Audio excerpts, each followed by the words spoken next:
And then next, God's grace humbles us. Romans 12:3.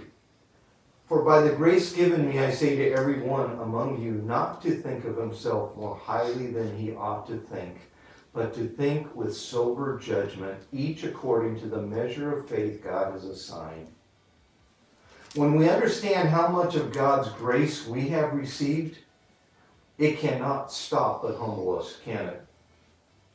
It cannot stop but humble us. It's by God's grace that we are humbled.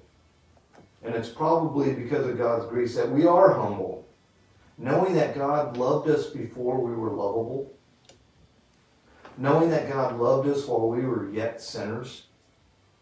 Knowing that God loved us from the foundations of the world. Those things should humble us, right?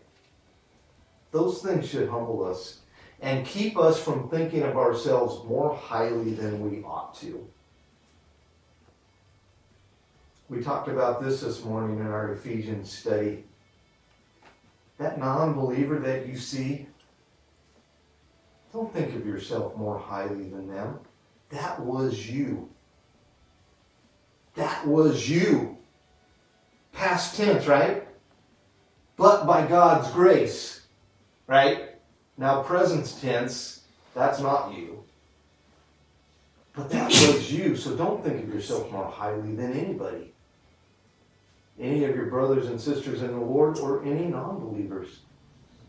Because it's only by God's grace that you are a child of God.